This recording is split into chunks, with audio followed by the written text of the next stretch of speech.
मनुर्भरत वंश की उत्तानपाद शाखा। स्वयंभू मन के दूसरे पुत्र उत्तानपाद थे, जिनसे इस वंश की दूसरी शाखा चली। इस शाखा तथा वंश में चाक्षुष मनु सहित 45 प्रजापति तथा राजा हुए। इस वंश की 67 पीढ़ियों का भोग काल लगभग 1876 वर्षों का माना गया है, जिसे सतयुग कहते हैं। सतयुग में बड़ी बड़ी राजनैतिक तथा सांस्कृतिक घटनाएं हुई, जो आगे लिखी गई हैं। इस वंश में अत्यराति जानंत पतिमहान चक्रवर्ती सम्राट हुआ।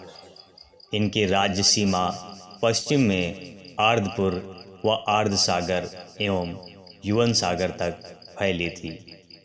उत्तानपाद के 2 पुत्र थे, जिनका नाम ध्रुव तथा उत्तम था। उत्तम के वंशज उत्तमजाई पठान कहलाए, जो हिंदू पठान अफगानिस्तान में हैं। ध्रुव के पुत्र श्लिष्ट थे, जिनका एक नाम भव्य भी था। श्लिष्ट के 5 पुत्र थे, जिनके नाम क्रमशः ऋभु, रिपुंजय, वीर, वृकल तथा वृक थे।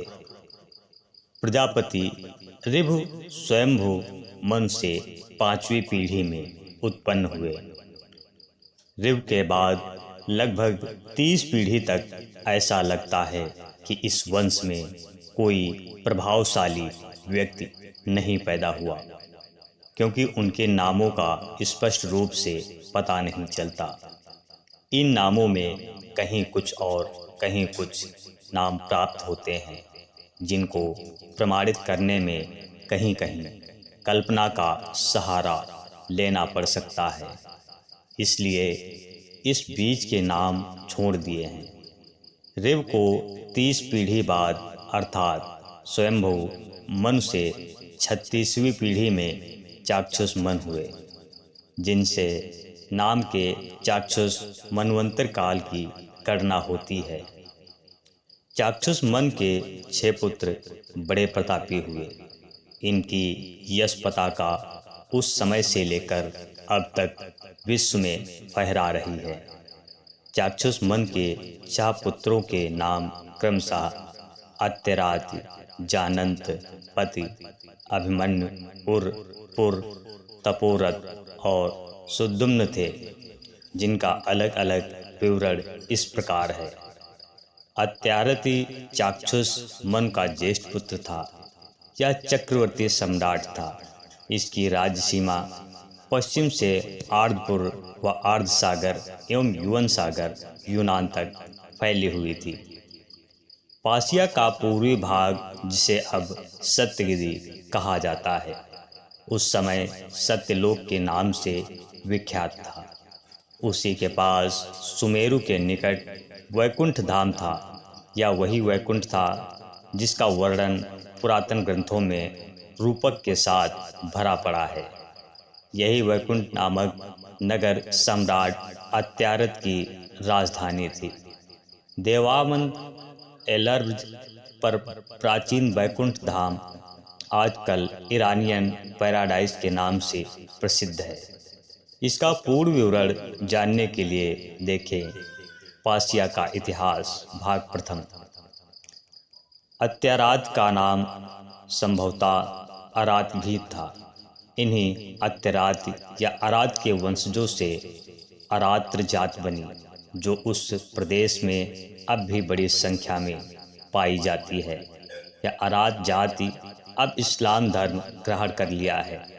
जिस प्रदेश में अरात जाति रहती है, उस देश को आर्मेनिया देश कहा जाता है। ईरान का अरात पर्वत भी अरात या अत्यारात के नाम पर है। अत्यारात के 5 भाई और उनका भतीजा अंगिरा या छहों विश्व के महान विजेताओं में गिने जाते हैं। सम्राट अत्यारात महान विजेता और प्रतापी था। यह एक बड़े भूभाग का अधिपति था।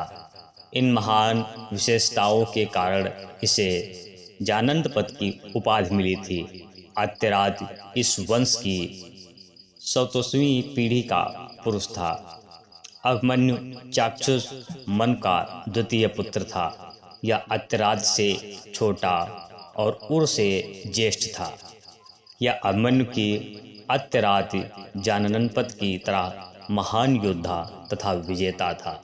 इसे अर्जुनम नामक स्थान में एक विशाल दुर्ग निर्माण करवाया था, जो अभिमन्यु दुर्ग के नाम से बहुत विख्यात हुआ। अभिमन्यु की राजधानी सुपा नगर में थी। सुपा विश्व की प्राचीनतम नगरी थी, जो सुमेर प्रांत में अम्बुर्द पर अब तक है। अचलोजी विभाग द्वारा सुपा की खुदाई कुछ दिन पहले हुई थी, जिसमें उन्हें लगभग 8000 वर्ष पहले की वस्तुएं प्राप्त हुई। यह स्थान चक्रवर्ती सम्राट महाराज अतिरथ के भाई मनु अभिमन्यु ग्रीक ने अर्जुनम में अभिमन्यु दुर्ग का निर्माण कराया था, जहां से वह ट्राय के युद्ध में सेना सहित आकर सम्मिलित हुआ था। यही अभिमन्यु दुर्ग बाद में मनुपुरी कहलाए और बाद में मनुपुरी का नाम सुपा हो गया। सुपा नगर के बारे में एशिया के इतिहासकार प्रथम भाग में लिखते हैं, यह अभिमन्यु महान योद्धा तथा विजेता था।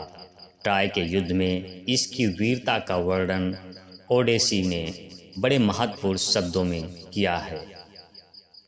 इन उपरोक्त उदाहरणों से प्रतीत होता है कि अत्यराज जाननपद के समान ही अभिमन्यु भी महान योद्धा और विजेता था। अभिमन्यु के 2 पुत्र थे, जिनका पता कई प्रमाणित लेखों से मिलता है। इन पुत्रों में ज्येष्ठ पुत्र मनु था और कनिष्ठ पुत्र केसी था। मनु और केसी भी अपने पिता की तरह विजेता और योद्धा थे। मनु के वंशज मनु जात के नाम से विख्यात हुए और यह लोग अब भी उसी नाम से समस्त ग्रीक देश में फैले हुए हैं। मनु के छोटे भाई केसी के दसंधर केडिवर जात के नाम से विख्यात हुए, जिनका मुख्य निवास पासिया देश है। बहुत समय बीत जाने के उपरांत भी यह मनु जात और केसीवर जात अपने मूल गोत्र से अब भी प्रसिद्ध हैं। यह बात और है कि इन जातियों की अनेकों शाखाएं हो गई, जिनका विवरण पर्सिया के इतिहास में देखा जा सकता है। और जो चाक्षुष मनु का तीसरा पुत्र था, यह भी अपने दोनों भाइयों अत्यराज जानंदपद तथा अभिमन्यु की तरह महान विजेता तथा योद्धा था। उर का साम्राज्य अपने अन्य भाइयों की अपेक्षा अधिक विस्तृत था। यह उर देश का शासक था। सुपा उर, जो फारस और अरब का मध्यवर्ती प्रदेश है, कहा जाता है। उर लोग या करतार के निवासियों ने अन्य विषयों के साथ साथ सामाजिक और राजनीतिक स्थिति में अच्छी उन्नति कर लिया था। उर के वंशजों को पहले उर जात या उर्पियन कहा जाता था। संभव है इन्हीं के वंशज जो उर्पियन कहलाते थे वहां से निकलकर अन्य स्थानों पर जा बसे और कालांतर में उर्पियन से यूरोपियन कहलाने लगे। ऐसा ही संभव है कि इन्हीं उर्पियन या यूरोपियन के रहने के नए स्वान का नाम वर्तमान यूरोप पड़ गया हो। करतार के रहने वाले करतार वंश कहे गए, जिन्हें ब्रह्मा भी सम्मिलित हैं। उर के राज्य उर लोक की स्त्रियों को उर्वशी कहा जाता है।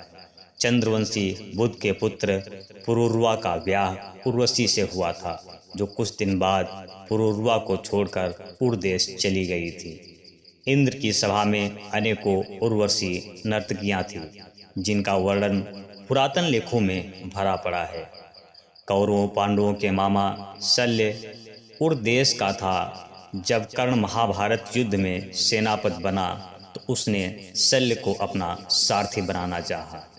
पहले तो शल्य ने अपना अपमान समझा और सारथी बनने के लिए तैयार नहीं हुआ, किंतु जब कर्ण ने शल्य को फटकारते समय यह कहा कि तुम कहाँ के इतने सम्मानित व्यक्ति हो, क्योंकि तुम्हारे यहाँ स्त्रियों में अन्य पुरुष का विचार नहीं है, उन नर्तकियां हैं और जहाँ तहाँ नाचती फिरती हैं, नंगी होकर सबके सामने नहाती हैं, रीत रिवाज तथा पर्दे का कोई भेद नहीं मानती, जिससे मनचाहा विवाह कर लेती हैं और कुछ समय बाद उस पुरुष को छोड़कर अन्य के पास चली जाती हैं।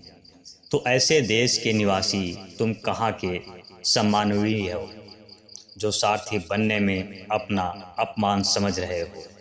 इन बातों से लज्जित होकर शल्य ने कर्ण का सारथी बनना स्वीकार कर लिया। कर्ण द्वारा वर्णित उर देश की प्रथाएं आज यूरोप की सभ्यता बनी हुई हैं।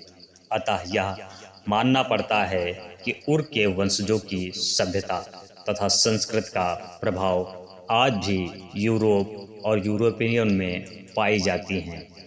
उर के वंशज उरलोक तथा उर्जन नामक स्थानों के निवासी थे, जिसे अब उर्मुज कहा जाता है, या प्राचीन सुपा उर था, जिसे चालिया कहा जाता है। यह स्थान फारस और अरब का मध्यवर्ती प्रदेश है। उर के चार पुत्र थे, जिनसे नाम क्रमशः इलावरट, वेविल, अंगिरा तथा अंग थे, जिनका अलग अलग वर्णन संक्षेप में है।